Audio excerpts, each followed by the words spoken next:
अध्याय मृत्यु के बाद की सबसे रहस्यमयी और पीड़ादायक यात्रा होती है आत्मा के 13 दिन। क्या आपने कभी सोचा है कि कोई व्यक्ति मरने के बाद 13 दिनों तक कहाँ रहता है? वो आत्मा क्या देखती है, क्या महसूस करती है? गरुड़ पुराण में बताया गया है कि जब कोई जीव इस संसार को छोड़ता है तो उसकी आत्मा न पूरी तरह पृथ्वी पर होती है, न ही पूरी तरह परलोक में। वो एक विचलित अवस्था में होती है जहां हर दिन एक नया अनुभव, एक नई सजा, एक नया एहसास उसके सामने आता है।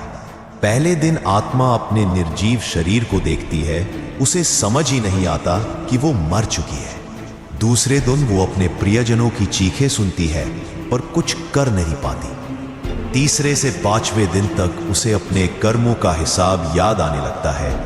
वो हर उस पल को दोबारा जीती है जहां उसने किसी का दिल दुखाया था। छठे से 9वें दिन तक यमदूत उसके चारों ओर घूमते हैं और आत्मा भय, ग्लानि और अकेलेपन से कांपती है। और फिर 10वें से 13वें दिन आत्मा को यमलोक के द्वार की झलक मिलने लगती है। गरुड़ पुराण कहता है 13वें दिन यमदूत आत्मा को लेकर जाते हैं एक ऐसे स्थान पर जहां उसके अच्छे बुरे कर्मों का न्याय होता है। शास्त्रों में कहा गया है त्रयोदश दिने मृतस्य प्रायश्चित्तम विधीयते अथ यापि यमक्षेत्रम पाप कर्म विभूतये।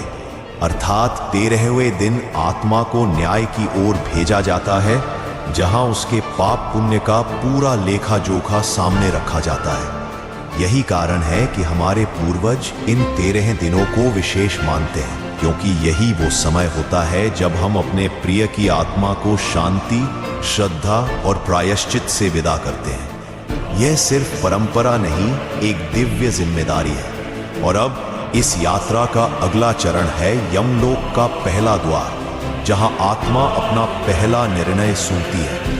क्या उसे नरक भेजा जाएगा या मिलेगा दूसरा अवसर? जानने के लिए जुड़े रहिए अगले अध्याय में।